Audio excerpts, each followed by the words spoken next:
రండి, మరొక సమయాన్ని దేవుని వాక్యం మనం నేర్చుకోవడానికి దేవుడు మనకు సహాయం చేశాడు. మీ దగ్గర బైబిల్ ఉన్నట్లయితే పరిశుద్ధ గ్రంథము న్యాయాధిపతుల గ్రంథము 4వ అధ్యాయము మొదటి 10 వచనాలు మీ క్షేమం కొరకు చదువుతున్నాను. ఇందులో శ్రేష్టమైన కొన్ని సంగతులు మనం నేర్చుకోవడానికి మనము ప్రయత్నం చేయము.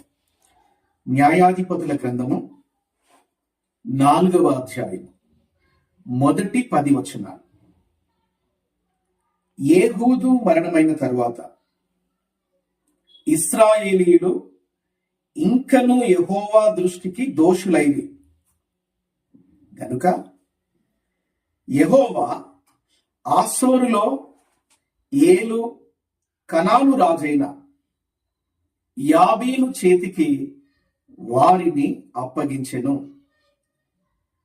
అతని సేనాధిపతి అన్యుల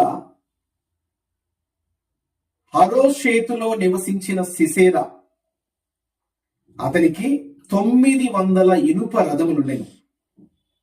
అతడు 20 సంవత్సరములు ఇశ్రాయేలీయులను కఠినమైన బాధ పెట్టగా ఇశ్రాయేలీయులు యెహోవాకు మొరపెట్టిరి. ఆ కాలమున లప్పిదోతులకు భార్య అయిన దెబోరా అను ప్రవక్తి ఇశ్రాయేలీయులకు న్యాయాధిపతిగా ఉండెను. ఆమె ఎఫ్రాయిముల మన్యమందలి రామాకును బేతేలుకును మధ్యనున్న దెబోరా సరళ వృక్షము క్రింద తీర్పు చేయుటకై ఇశ్రాయేలీయులు ఆమె యొద్దకు వచ్చుచుండిరి. ఆమె నప్తాలి కేదేశులో నుండి అబీనోయిము కుమారుడైన బారాకును పిలువనంపించి అతనితో ఇట్లనెను, నీవు వెళ్ళి నప్తాలీలలోను జెబూలూనీయులలోను 10,000 మంది మనుష్యులను తాబోరు కొండ యుద్ధకు రప్పించుము. నేను నీ దగ్గరకు యాబీను సేనాధిపతి అయిన సిసేరాను అతని రథములను అతని సైన్యమును కీషోను ఏటి యొద్దకు కూర్చి నీ చేతికి అతనిని అప్పగించేదనని ఇశ్రాయేలీయుల దేవుడైన యెహోవా సెలవిచ్చి ఉండలేదా అని దెబోరా చెప్పగా, బారాకు, నీవు నాతో కూడా వచ్చిన ఎడల నేను వెళ్ళెదను, కానీ నీవు నాతో కూడా రాని ఎడల నేను వెళ్ళనని ఆమెతో చెప్పెను. అప్పుడు ఆమె, నీతో నేను అగత్యముగా వచ్చేదను, అయితే నీవు చేయు ప్రయాణము వలన నీకు ఘనత కలగదు. యెహోవా ఒక స్త్రీ చేతికి సిసేరాను అప్పగించునని చెప్పి తాను లేచి బారాకుతో కూడా కేదేశునకు వెళ్ళెను. బారాకు జెబూలనీయులను నప్తాలీయులను కేదేశునకు పిలిపించినప్పుడు 10,000 మంది మనుషులు అతని వెంట వెళ్ళిరి. వింటున్నారా దేవుని బిడ్డలారా? ఈ భాగాన్ని మీరు 1-2 సార్లు మీరు చదవండి. ఈరోజు సాధారణమైన వ్యక్తులను దేవుడు ఎలాగా వాడుకోగలడు అన్న అంశాన్ని మనం నేర్చుకోవడానికి మనం ప్రయత్నం చేయడం. చాలా బలహీనమైన ఘటన. స్త్రీ సమాజంలో చూస్తే స్త్రీకి నిజానికి స్వాతంత్ర్యం వచ్చి ఇన్ని సంవత్సరాలైనా వివక్ష అనేది మనం చూస్తూ ఉన్నాం. మీరు గమనించండి, దేవుని దృష్టిలో స్త్రీలని పురుషులని భేదము లేదు. Both are equal. దేవుడు ఇద్దరిని సమానంగా చూశాడు, సమానంగా దేవుడు నిర్మించాడు. మొట్టమొదటిగా నేను మీకు చెప్పాల్సిన మాట. కాబట్టి బలహీనమైన ఘటం లేక సాధారణమైన మనుషులను కూడా దేవుడు అసాధారణమైన పనుల కొరకు వాడుకోగలిగిన సమర్థుడు అన్న సంగతిని ఈ రాత్రి కాలం మనం నేర్చుకోబోతున్నాం. సిద్ధంగా ఉన్నారా? కాబట్టి మీరు ఇక అటు ఇటు చూడకుండా దేవుడి మాటల మీద మీ దృష్టి నిలపండి. దేవుడు మీకు తప్పకుండా సహాయం చేస్తాడు. మీరు అనుకోవచ్చు, అయ్యా నాకు కష్టాలున్నాయి, నాకు బాధలున్నాయి, నాకు శక్తి లేదు, నాకు బలం లేదు, నా వల్ల కాదు, నాకు బ్యాక్గ్రౌండ్ లేదు, నా పక్షంలో ఎవరు లేరు, నాకు సహాయం చేసేవారు ఎవరు లేరు. ఒకవేళ ఇలాంటి ప్రశ్నే మీ దగ్గర ఉన్నట్లయితే ఇదిగో దేవుని వాక్యం తెలియజేస్తుంది, సహాయం లేని వారికి, బలము లేని వారికి, ఆదరణ లేని వారికి దేవుడు ఒక్కడే సహాయం చేయడానికి ఆయన సిద్ధంగా ఉన్నాడు. అయితే మీరు చేయాల్సిన ఒకే ఒక్క పని ఆయన యందు విశ్వాసం ఉంచి ఆయనపై మీ మనసు నిలిపి ఆయన మాటను మీ జీవితంలో చేయండి. ఆ ప్రకారం ఖచ్చితంగా దేవుడి కార్యాలు మిమ్మల్ని కూడా ఒక బలమైన పని కొరకు దేవుడు మిమ్మల్ని సిద్ధపరుస్తాడు అన్న సంగతిని మర్చిపోవద్దు. ఎవరు ఈ దెబోరా? ఎవరు? చాలా సాధారణమైన వ్యక్తి. చాలాసార్లు మనకు అనిపిస్తుంది 300 సంవత్సరాలు చీకటి దినాలు, అసలు యాక్చువల్గా న్యాయాధిపతుల కాలం బైబిల్ చరిత్ర ఏం తెలియజేస్తుందంటే దేవుడు మాట్లాడడం మానేశాడు. బహుభయంకరమైన చీకటి దినాలు. ఎందుకు? ఎలాగా? మీరు ఒక మాట మీకు చదువుతాను, గమనించండి. యెహోవా దృష్టికి ఇశ్రాయేలు ఇంకను యెహోవా దృష్టికి దోషులైరి. మీరు గమనించండి, ఇంకను యెహోవా దృష్టికి దోషులైరి. అయితే దేవుడు ఏం చేస్తాడు? వారిని క్రమపరచడానికి లేక వారిని సరి చేయడానికి దేవుడు సిసేరాకు వారిని అప్పగించాడు. ఆయన ఎన్ని సంవత్సరాలు బాధ పెట్టాడండి?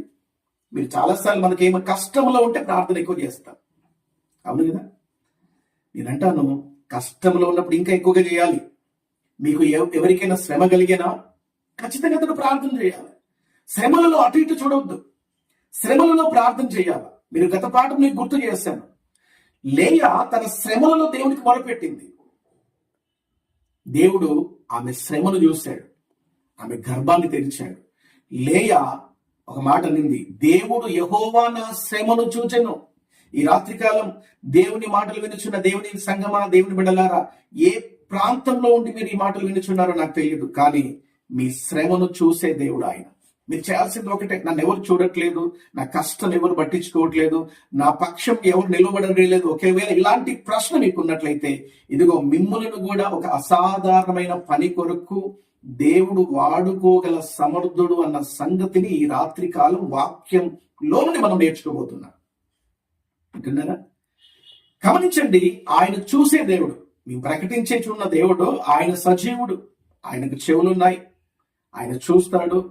ఆయన కన్నులున్నాయి, ఆయన చూస్తాడు. ఆయనకు చెవులున్నాయి, ఆయన వింటాడు. గమనించండి, ఈ ఇశ్రాయేలీయులు ఆ శ్రమను బట్టి చూద్దాం ఆ మాట. అతనికి 900 ఇనుప రథములు ఉండేను. అయితే అతడు 20 సంవత్సరములు ఇశ్రాయేలీయులను కఠినమైన బాధ పెట్టగా ఇశ్రాయేలీయులందరూ యెహోవాకు మొరపెట్టేది. ఆ మాట మీరు అండర్లైన్ చేసి పెట్టుకోండి.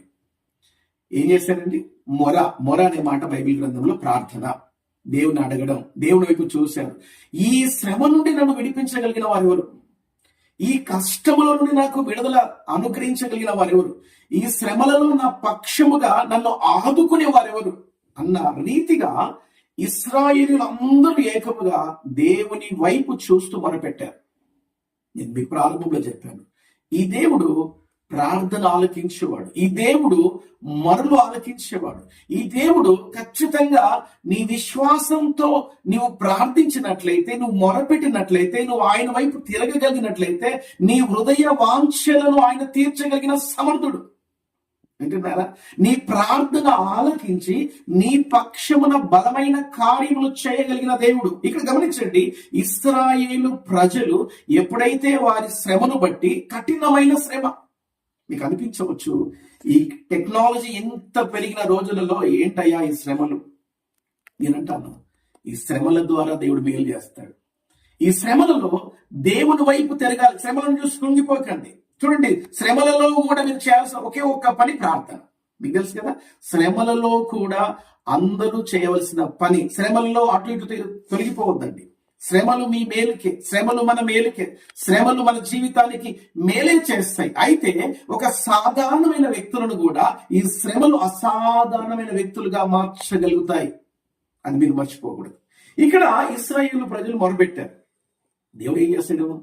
వారి మొర విని వారి పక్షముగా 900 ఇనుప రథములు కలిగిన సిసేరా చేతిలో నుండి దేవుని ప్రజలను విడిపించడానికి దేవుడు ఒక సాధారణమైన వ్యక్తిని వాడుకున్నాడు.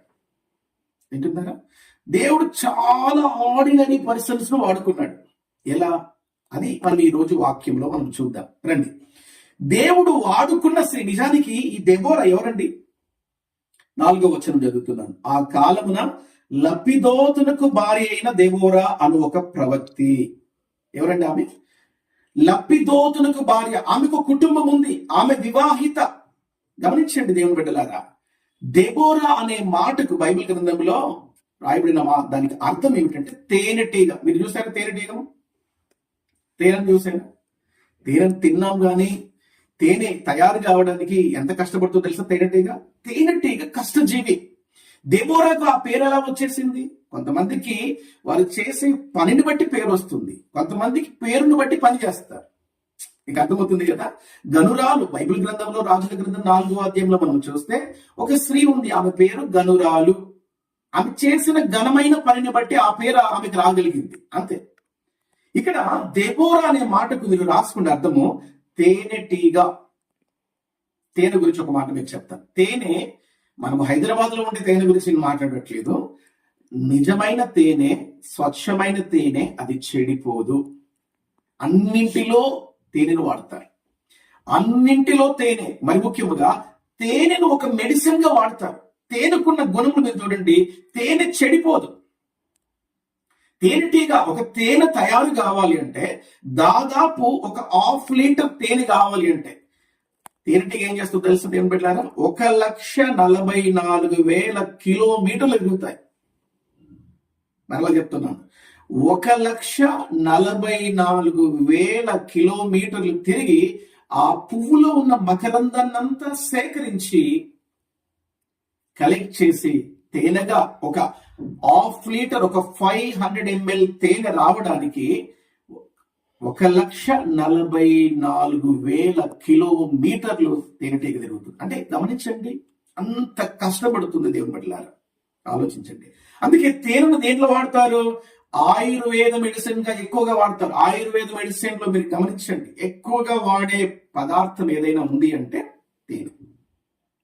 తేనె మంచిది. బైబిల్ గ్రంథంలో నేను ఎందుకు ఈ తేనె గురించి ఎంతగా మాట్లాడుతున్నానంటే, దెబోరా అనే మాటకు అర్థం ఏమిటంటే తేనెటీగ.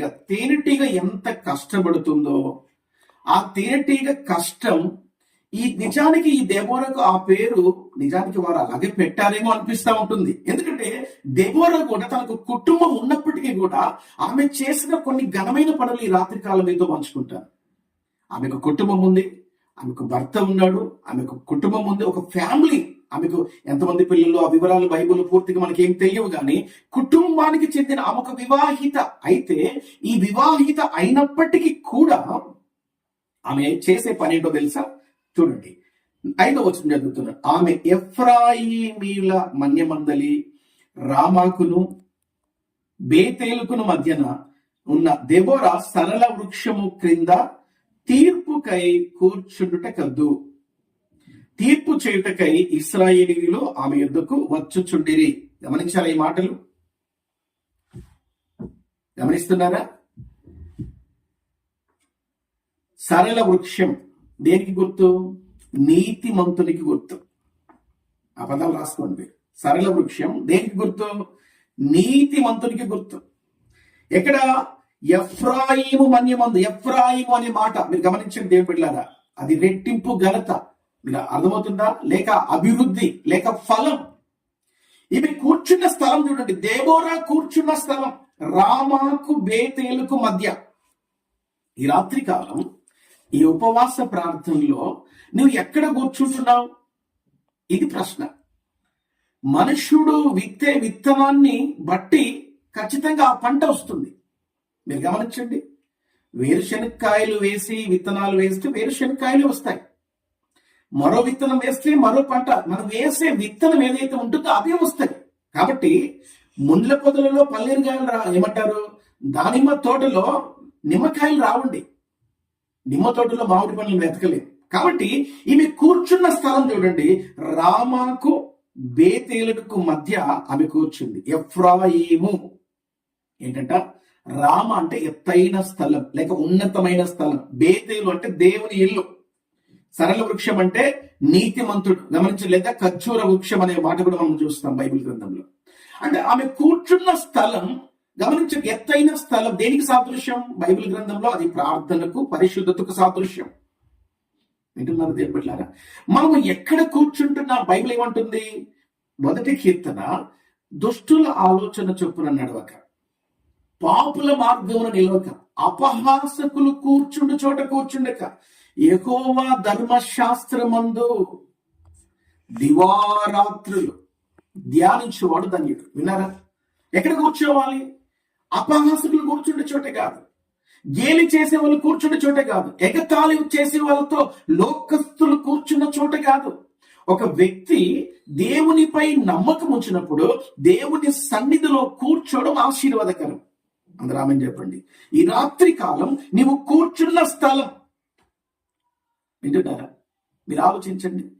మీరు మన విశ్వాసులకు తండ్రి అయిన అబ్రహాము, ఆయన అందరికీ తండ్రి.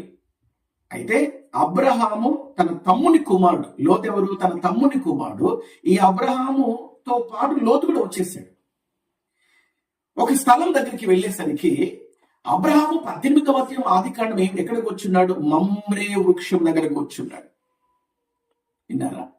లోతు యెహోవా తోట వలె ఉన్నది అనుకుని యోర్దాను దగ్గరికి వెళ్ళి ఎక్కడికి వచ్చున్నాడు? సొదొమ గొమొర్రా ఆ రచ్చబండ దగ్గర కూర్చున్నాడు. నీతిమంతుడే, లోతు నీతిమంతుడే. ఈనాడు చాలా మంది క్రైస్తవులే, దేవుని బిడ్డలే, మంచి వాళ్ళే, కాదని చెప్పట్లే. కానీ నువ్వు కూర్చున్న స్థలం ఎక్కడ? నువ్వెక్కడ కూర్చుంటున్నావు? అపహాసకులు కూర్చుండే చోటనా? ఎగతాళి వాళ్ళు చేసే కూర్చుండే చోటనా? దుష్టులు కూర్చుండే స్థలమా? గమనించండి, లోతు నీతిమంతుడే, కానీ ఎక్కడ కూర్చున్నాడు? సొదొమ గొమొర్రా మనుషులతో, పెద్దలతో, గవిని యొద్ద పెద్దలతో కూర్చుండెను. మీరు ఆదికాండం 19వ అధ్యాయం మీరు తర్వాత చదవండి, ఈ ప్రార్థన తర్వాత. కానీ ఈ దెబోరా లోతు లాంటి వ్యక్తి కాదు. దెబోరా రామాకు బేతేలుకు మధ్య సరళ వృక్షం క్రింద. సరళ వృక్షం అంటే ఏమని నేర్చుకున్నామో? నీతిమంతునికి గుర్తు. నీతిమంతుడైన క్రీస్తు దగ్గర కూర్చుంది.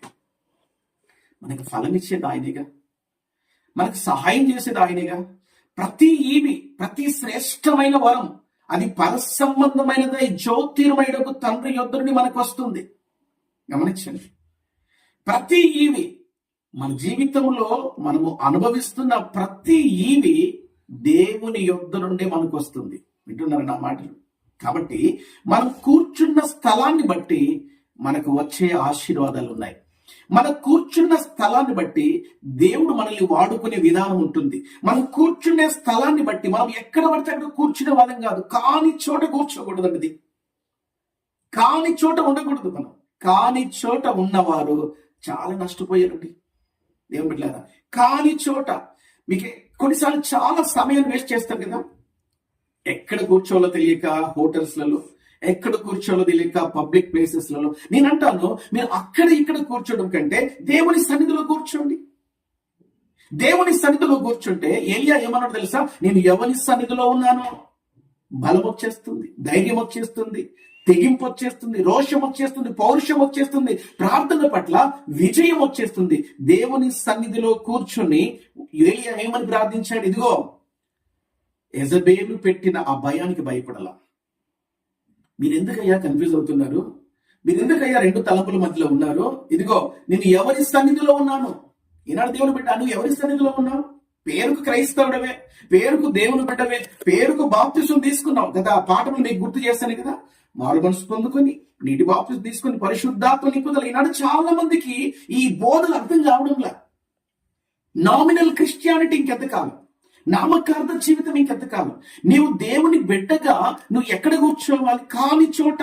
కొన్ని స్థలాలకు మిమ్మల్ని తీసుకెళ్తారు దేవుని బిడ్డలారా. ఉండకూడని ప్రదేశాలలో, ఉండకూడని స్థలాలలో ఉండి నష్టపోయిన వాళ్ళు బైబిల్ గ్రంథంలో చాలా మంది ఉన్నారు. అందులో ఒక వ్యక్తి లోతు. లోతు ఉండకూడని స్థలం. నీతిమంతుడు ఎక్కడ ఉండాలి? దేవుని సన్నిధిలో ఉండాలి. నీతిమంతుడు నీతిమంతుల స్థావరమైన నీతిమంతులు. అందుకే అపోస్తుల బోధలో మనం ఏ విషయాలు నేర్చుకున్నాం? వీరు అపోస్తుల బోధ యందును సహవాసమందును. విన్నారా? ఎలాగుండాలి నీ సహవాసం? దుష్టులతో కాదు, లోకస్తులతో కాదు. ఈనాడు బోధలు అంతా కలిపి చెరిపడి బోధలు వచ్చేసాయి దేవుని బిడ్డలారా. అలాగా కలిపి చెరిపడి ఏమవుతుందిలే అనుకున్నాడు. లోతు వెళ్ళి సొదొమ గొమొర్రాలో ఒక్కనైనా మార్చాడా? లోతు వెళ్ళి సొదొమ గొమొర్రాలో కనీసం తను పెళ్లి చేసుకుపోయి అల్లులైనా మార్చగలిగాడా? అల్లుల దృష్టికి లోతు ఎగతాళిగా కనబడ్డాడు. మీకు అర్థమవుతుంది అదేం బిడ్డారా? లోతు నీతిమంతుడే కానీ ఉండకూడని స్థలములలో ఉండి నష్టపోయాడు. దెబోరా మనకేం నేర్పిస్తుంది తెలుసా? లోతు లాంటి వ్యక్తి కాదు దెబోరా. సాధారణమైన వ్యక్తి. తన కుటుంబ బాధ్యతలు ఎన్ని ఉంటాయండి? స్త్రీలకు బాధ్యతలు చాలా బాధ్యతలు ఉంటాయి. కుటుంబాన్ని, భర్తను చూసుకోవలసిన పనులు, విధులు, కుటుంబ విధులన్నీ చక్కగా పెట్టుకొని దేవుని కొరకు, దేవుని పక్షంగా రామాకు బేతేలుకు మధ్య సరళ వృక్షం మీద కూర్చుంది. ఇశ్రాయేలీయులు అందరూ ఆమె ఎత్తుకు వస్తున్నారండి. ఎందుకు? అమ్మా దెబోరా అంటే ధైర్యం, దెబోరా అంటే తీరని కష్టపడే తత్వం ఉంది. ఈనాడు చాలా మంది సోమరులుగా ఉంటున్నారు, చాలా మంది ఐగుప్త స్త్రీల వలె ఉంటున్నారు. చురుకుగా ఉండటం గొప్ప భాగ్యం. బైబిల్ తెలియజేస్తుంది ఏం పెట్టలేదా? ఇక నుండైనా చురుకుగా ఉండండి, విశ్వాసంలో చురుకుగా ఉండండి, ప్రార్థనలో చురుకుగా ఉండండి, సమయాన్ని పోనివ్వకండి. ఎందుకంటే దుర్దినములలో మనం ఉంటున్నాం. వింటున్నారు దేని బిడ్డారు? కాబట్టి ఈ తల్లి, ఈ దెబోరా గమనించండి, సరళ వృక్షము కింద కూర్చుంది. మీరు చూడండి ఆ మాట. తర్వాత మీరు న్యాయాధిపతుల గ్రంథం 4వ అధ్యాయము తర్వాత 4 నుండి మీరు 8వ అధ్యాయం వరకు మీరు తర్వాత చదవండి. ఆమె జీవితం దేవుని యొద్ద, అంటే దాని అర్థం ఏంటో తెలుసా? నీతిమంతునికి గుర్తు సరళ వృక్షం అంటే ఆమె సహవాసం దేవునితో ఉంది. మొట్టమొదటి విషయం, ఎక్కడ కూర్చుంది? దేవుని సన్నిధిలో, నీతిమంతుని క్రింద, నీతిమంతుని యొద్ద. దావీదు అంటాడు, అయ్యా భక్తిహీనుల గుడారములలో నివసించుట కంటే నా దేవుని మందిర ద్వారము నొద్ద ఉండటం నాకు ఇష్టం. వింటున్నారు దేని పట్లారా? ఈ ఉపవాస ప్రార్థనకు వచ్చిన మీ అందరితో ఒకే మాట అంటున్నాను, భక్తిహీనుల దగ్గర మీరు కూర్చోకండి. దేవుని బిడ్డలతో మీ సహవాసం ఉండాలి. ఆమె చెప్పండి. నీతిమంతుడైన యేసు క్రీస్తుతో మీ సహవాసం ఉండాలి. యేసు క్రీస్తు యొద్ద ప్రభు ఎంత చక్కగా మాట్లాడుతున్నాడండి. మత్తయి సువార్త 11:28 ఎదిగో ప్రయాసపడి భారం మోసుకున్న సమస్త జనులారా నా యొద్దకు రండి, నేను మీకు విశ్రాంతిని కలుగజేస్తాను, నెమ్మదిని కలుగజేస్తాను, సమాధానాన్ని కలుగజేస్తాను. ప్రభు అంటున్నాడు, నా యొద్దకు రండి, నా యొద్ద కూర్చొని నా కాడి ఎత్తుకుని నా యొద్ద కూర్చొని నేర్చుకోండి. నేను దీన మనస్సు గలవాడను, నేను సాత్వికుడను, దీన మనస్సు గలవాడను. దేవుడు ఎంత అద్భుతమైన మాటలు తెలియజేస్తున్నాడు. మీరు ఏ పరిస్థితులలో ఉన్నా ఆయన యొద్దకు వచ్చి ఆయన సన్నిధిలో కూర్చోండి, మీకు రావలసిన ఫలం నా ప్రభు దయచేస్తాడు. ఈ దెబోరా జీవితంలో మనం చూస్తున్న ఒక్కొక్క మాట, ఆమె నీతిమంతుడైన క్రీస్తు సన్నిధిలో ఉంది, లేక నీతిమంతుడైన క్రీస్తు సహవాసంలో ఉండింది. మొట్టమొదటికి ఆమె సహవాసం నీతిమంతుడైన క్రీస్తుతో ఉంది. ఒక మాట మీకు చదివి వినిపిస్తాను. మీరు ఒకసారి యోహాను రాసిన మొదటి పత్రిక. మీరందరూ రక్షించబడ్డారు కదా, ప్రైజ్ ది లార్డ్. మీరందరూ దేవుని బిడ్డలే కదా. సరే చూద్దాం. దేవుని బిడ్డలైతే యోహాను రాసిన మొదటి పత్రిక నేనే చదువుతున్నాను మీ క్షేమము కొరకు. 1వ అధ్యాయం 5వ వచనం నుండి చదువుతున్నాను. నీ మాయన వలన విని మీకు ప్రకటించు వర్తమానం ఏమనగా, దేవుడు వెలుగై ఉన్నాడు, ఆయన యందు చీకటి ఎంత మాత్రము లేదు, ఆయనతో కూడా సహవాసము గలవారమని చెప్పుకొని చీకటిలో నడిచిన ఎడలా, వినారా, మనము అబద్ధం ఆడుచు సత్యమును జరిగింపకుందుము. అయితే ఆయన వెలుగులోనున్న ప్రకారం మనమును వెలుగులో నడిచిన ఎడలా మనము అన్యోన్య సహవాసము గలవారమైందుము. విన్నారా? దేవునితో చాలాసార్లు మేము రక్షించబడ్డామండి, మేము బాప్తిసం తీసుకున్నామండి, మాకు ఫలానా పెద్ద చర్చి, ఓకే ప్రైజ్ ది లార్డ్, మంచిదే. కానీ నీ సహవాసం ఎవరితో ఉంది? చెల్లెమ్మా, దేవుని బిడ్డ, నీ సహవాసం ఎవరితో ఉంది? దేవునితో నీ సహవాసం ఉంటే ఆయన వెలుగులో నడిచిన ప్రకారం నువ్వు వెలుగులో నడవాల. వాక్యపు వెలుగులో. కీర్తన గ్రంథం 119 కీర్తన 105 వాక్యం తెలియదు, నీ వాక్యము నా పాదములకు దీపము, నా త్రోవకు వెలుగై ఉన్నది. వింటున్నారా? దేవుని వాక్యపు వెలుగులో మనం నడిస్తేనే కదా మనం గమ్యం చేరుకోగలుగుతాం. కాబట్టి ఆయనతో సహవాసం లేకుండా, ఆయనతో సహవాసము గలవారమని చెప్పుకొని చీకటిలో నడిస్తే ఏం ప్రయోజనం? దెబోరా మనకేం నేర్పిస్తుంది తెలుసా? ఆయనతో సహవాసం చేయడం, ఆయనతో ప్రత్యేకంగా ఆయన సన్నిధిలో కూర్చొని ఇశ్రాయేలీయుల ప్రజలందరికీ కూడా ఒక తల్లిగా పరిగణించబడింది. దేవుని బిడ్డలారా, ఆయనను ప్రేమించింది. మీకు ఒక మాట చెప్పున్నా, మీరు ఒకసారి తీయండి పరిశుద్ధ గ్రంథంలో 5వ అధ్యాయం, న్యాయాధిపతుల గ్రంథము. మీకు ఒక మంచి మాట గుర్తు చేసి కొంచెం ముందుకు వెళ్ళడానికి నేను ప్రయత్నం చేస్తాను. న్యాయాధిపతుల గ్రంథము, దేవుని బిడ్డలారా చూడండి, 5వ అధ్యాయం తీస్తున్నారా? న్యాయాధిపతుల గ్రంథము 5వ అధ్యాయము, నేను ఆఖరి వాక్యం చదువుతున్నాను. 31వ వచనం, ఆఖరి భాగం. ఆయనను ప్రేమించువారు, అంటే దేవునిని ప్రేమించువారు బలముతో ఉదయించు సూర్యుని వలె ఉందురు. ఈ మాటలు గమనించారా?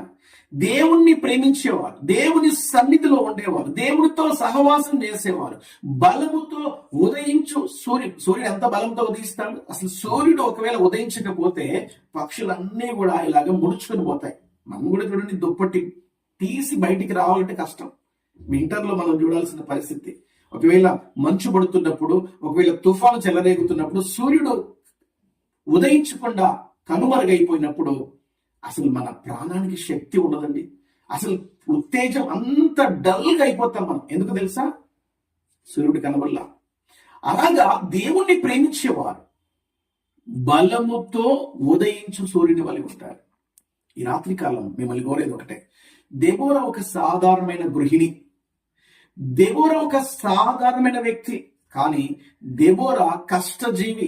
దెబోరా తన కుటుంబాన్ని చక్కబెట్టుకొని దేవుని సమయములు, మరి ముఖ్యముగా తన సమయాన్ని సద్వినియోగపరుచుకొని దేవుని ప్రజల పక్షముగా రామాకు బేతేలుకు మధ్య నీతి మంతుడైన క్రీస్తు యొద్ద కూర్చుంది. క్రీస్తుతో సహవాసం ఉంది. ఇంకొక మాట మనం అదే 4వ అధ్యాయం మీరు చూడగలిగితే, దేవుని స్వరం వినింది. దేవుడా చాలాసార్లు మీకు అనిపిస్తుంది ఏంటో తెలుసు బిడ్డలారా, దేవునితో సహవాసం మాత్రమే కాదు, దేవుని స్వరం వినే స్థితిలో ఉంది. ప్రార్థనలో చాలాసార్లు మనం ఏం చేస్తామంటే, మనమే అస్తమానం మాట్లాడతాం. ప్రార్థన అంటే చెప్పండి, ఇద్దరి మధ్యలో జరిగే సంభాషణ. ఇద్దరి మధ్యలో జరిగే సంభాషణ. మీరందరూ ఉపవాస ప్రార్థన చేస్తున్నారా? మరి దేవుడితో మాట్లాడుతున్నారు, మరి దేవుడి మీతో మాట్లాడా?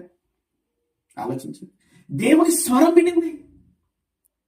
గమనించండి, ఈనాడు విన్నావా దేవుని స్వరం? దేవుడి బిడ్డ, దేవుడు మాట్లాడాలని నీతో ఎదురు చూస్తాడు. అప్పుడు నీకేమనిపిస్తుంది తెలుసా? అప్పుడే నిద్ర వస్తుంది, అప్పుడే ఆవలింతలు వచ్చేస్తాయి, అప్పుడే ఫోన్ వస్తుంది, అప్పుడే దేవుని మాట నీకు వినబడకుండా నువ్వు బ్రతికెళ్ళిపోతావు.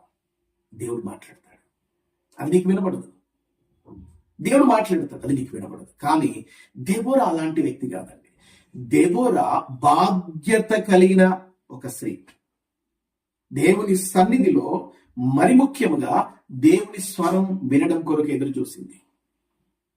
వాక్యంలో రాయబడింది, యెషయా గ్రంథం, యెహోవా కొరకు ఎదురు చూచువారు నూతన బలం పొందుకుంటారు. మీకు తెలుసు కదా, ఆ భాగం ఇందాక చదివాను కదా. బారకంటాడు, అమ్మా దెబోరా, నీ వస్తేనే నేను వెళ్తా. ఎక్కడ నుండి వస్తుంది ధైర్యం?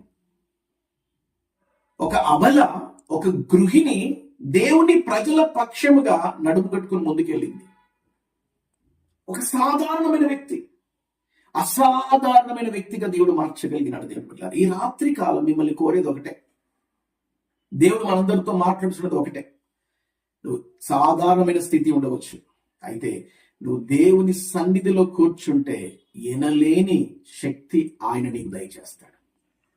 నిన్ను గొప్పగా వాడుకుంటాడు, దాంట్లో అనుమానం లేదు. దేవుడు పక్షపాతి కాదు, దేవుడు పక్షపాతి కాదు, పార్షాలిటీ చూపించే దేవుడు కానే కాదు. దేవుని బిడ్డలారా, ఈ రాత్రి కాలం దేవుణ్ణి ప్రేమించడం నువ్వు మొదలుపెట్టు. దేవుని సన్నిధిలో కూర్చో. మరి ముఖ్యంగా దేవునికి సమయం, ఆయనతో సహవాసం ఉంటూ, ఆయన సహవాసంలో నీవు ఉన్నట్లయితే ఆయన నిన్ను వెలుగులో నడిపిస్తాడు. అనేకులకు నిన్ను ఆశీర్వాదకరంగా దేవుడు నిన్ను వాడుకుంటాడు. మీకు ఇంకొక అనుమానం రావచ్చు, అయ్యా నా పరిస్థితే బాగలేదు, నేను అనేకులకు ఎప్పుడు ఆశీర్వాదకరంగా ఉంటాను. నేనంటాను, దేవునికి అసాధ్యమైంది ఏముంది చెప్పండి. విశ్వాసముతో ఆయన సన్నిధిలో కూర్చోండి. అక్కడ ఇక్కడ వద్దు, దేవుని సన్నిధిలో కూర్చోండి. బలమైన కార్యాలు మీరు చూస్తారు. అక్కడ మీరు చూడండి, ఆమె ఎలాగుంది? తీర్పులు ప్రకటిస్తుంది. దేవుని ఇశ్రాయేలుకు, దేవునికి ప్రజలకు దేవుని స్వరాన్ని విని ప్రజలకు జరగబోతున్న సంగతులు తెలియజేస్తుంది. ఇదిగో మీరు వెళ్తున్నారు కానీ దీని వలన దేవుని నామానికి ఘనత రాదు. దేవుడు ఒక సాధారణమైన స్త్రీని వాడుకోబోతున్నాడు. ముందుగానే దేవుని యొక్క తీర్పులను ప్రకటించి, ముందుగానే దైవ దర్శనాన్ని ప్రకటించి, దేవుడు జరిగించబోయే సంగతులను వారికి వివరిస్తుంది. నేను ఒక మాట చెప్పనా, దేవుని సన్నిధిలో నీవుంటే భవిష్యత్తు ప్రణాళిక నీ చేతిలో ఉంటుంది.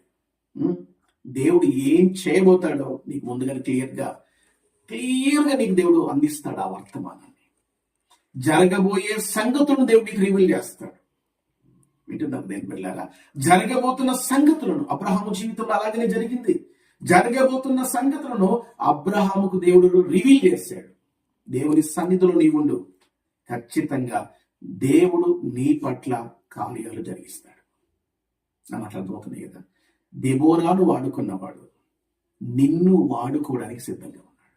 దెబోరాను బలమైన సాధనముగా నిలబెట్టిన దేవుడు ఈ రాత్రి కాలం నిన్ను కూడా ఒక బలమైన వ్యక్తిగా నిలువబెట్టుటకు నా దేవుడు సిద్ధంగా ఉన్నాడు. ఉంటావా? మరి ఆయన చేతిలోనికి వస్తావా? ఆయన సన్నిధిలో కూర్చుంటావా? Don't waste your time. దేవుని సన్నిధిలో ఏం పని లేదా, దేవుని సన్నిధిలో కూర్చో. వింటున్నారు ఏం పెట్టారా? దేవుని సన్నిధిలో గమనించండి, ఒక అద్భుతమైన పని దెబోరా ద్వారా దేవుడు జరిగించుకున్నాడు. ముందుగానే ఆమెను ఒక బలమైన సాక్షిగా, సాధనగా దేవుడు దెబోరాను వాడుకున్నాడు. అబలనే, ఒక గృహిణే, సాధారణమైన ఒక స్త్రీయే, కానీ ఒక బలమైన ఇశ్రాయేలీయులందరికీ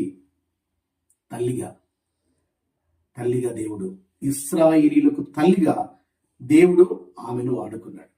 వింటున్న దేవుడు, ఒక బాధ్యత కలిగిన వ్యక్తి దెబోరా. బాధ్యత తీసుకో, సమయాన్ని తీసుకో, దేవుని సన్నిధికి సమయాన్ని వెచ్చించు. దేవుని సన్నిధిలోనే సంపూర్ణ సంతోషములు కలవు. చెప్పండి ఆ మాట అందరూ. దేవుని సన్నిధిలోనే సంపూర్ణ సంతోషములు కలవు. దేవుని సన్నిధిలో నీకు సంపూర్ణ సంతోషం దొరుకుతుంది. అక్కడ ఇక్కడ టైం వేస్ట్ చేయకుండా దేవుని సన్నిధిలో నీ ఉన్నప్పుడు దేవుడు నిన్ను, నీ కుటుంబాన్ని, నీ తర్వాత నీ సంతతిని అనేకులకు నా దేవుడు ఆశీర్వాదకరంగా చేయగలుగుతాడు.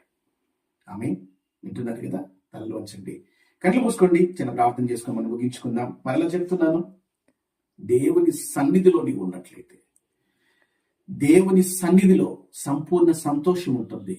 దేవుని సన్నిధిలో నువ్వు కూర్చున్నట్లయితే, దేవుని సన్నిధిలో నువ్వు ఉన్నట్లయితే నా దేవుడు నీ పక్షముగా, నీ బిడ్డల పక్షముగా, మరి ముఖ్యముగా నీ తర్వాత నీ సంతతిని అనేకులకు నా దేవుడు ఆశీర్వాదకరంగా నిలబెడతాడు, వాడుకుంటాడు. ప్రార్థన చేసుకుందాం. తల్లి వంచండి, కనబడుతుంది. ప్రేమ కలిగిన దేవా, ఈ రాత్రి కాలం కూడా మాతో మాట్లాడిన నిజం గల శ్రేష్టమైన మాటల కొరకు మీకు కృతజ్ఞత, స్తోత్రములు చెల్లిస్తున్నాం. దీవించండి, ఆశీర్వదించండి. నీ మాటలు వినిచిన నీ బిడ్డలను నీ కృపలు జ్ఞాపకపరచుకోండి. ప్రార్థనలు ఏకీభవిస్తున్న బిడ్డలందరినీ ప్రభా, సాధారణమైన వ్యక్తులను కూడా ప్రభా మీరు అసాధారణమైన వ్యక్తులుగా గొప్ప పని కొరకు వాడుకోగలిగిన సమర్థుడని, మేము అక్కడ ఇక్కడ సమయాన్ని వెచ్చించి వేస్ట్ చేయకుండా ప్రభా నీ సన్నిధిలోనే సంపూర్ణ సంతోషములు కలవని నీ వాక్యం ద్వారా తేటగా మాతో ఈ రాత్రికాలం మాట్లాడావు ప్రభా. నీ మాట యందు మేము విశ్వాసం ఉంచుతున్నాం. సహాయం చేయండి. మమ్మలను, మా కుటుంబాలను, మా బిడ్డలను ప్రభా నీ కృపలు జ్ఞాపకపరచుకోండి. దీవించండి, ఆశీర్వదించండి ప్రభా. చేరి వచ్చిన బిడ్డలు ప్రభా, ముఖ్యంగా ఈ మాటలు వినిచ్చు ప్రభా, ఎంతమంది అయితే ఆన్లైన్ లో ఈ మాటలు వింటున్నారు ప్రభా, ఎంతమంది అయితే ప్రభా ఈ ప్రార్థనలు ఏకీభవిస్తున్నారు అయినా బిడ్డలు నీ కృపలు జ్ఞాపకపరచుకోండి. వారి కన్నీటిని తొడవండి, వారి అంగలార్పు నాట్యంగా మార్చండి. వారి పట్ల ఒక ఉన్నతమైన ప్రణాళిక, ఒక ఉన్నతమైన ప్రభా కార్యాలు మీరు జరిగించి అనేకులకు ప్రభా దీవెనకరంగా గొప్ప కార్యాలు బిడ్డల జీవితంలో జరిగించుకోవడమని, ఈ నామానికి మహిమ తెచ్చుకోవడమని మా ప్రభువును రక్షకుడును యేసుక్రీస్తు వారి శ్రేష్టమైన నామంలో స్తుతించి ప్రార్థిస్తున్నాము తండ్రి. ఆమేన్. మన తండ్రి అయిన దేవుని ప్రేమయు, మన ప్రభువును రక్షకుడైన యేసుక్రీస్తు వారి కృపయు, పరిశుద్ధాత్మ దేవుని అన్యోన్య సహవాసము, సంరక్షణ, పోషణ, సకల దీవెనలు ఈ 2వ రోజు ఉపవాస ప్రార్థనలోనికి చేరవచ్చిన సంఘమంతటికి నీ పరిశుద్ధులకును ఇప్పుడు ఎల్లప్పుడూ సదాకాలం తోడై నీడై నడిపించును గాక. Amen. Amen. God bless you all.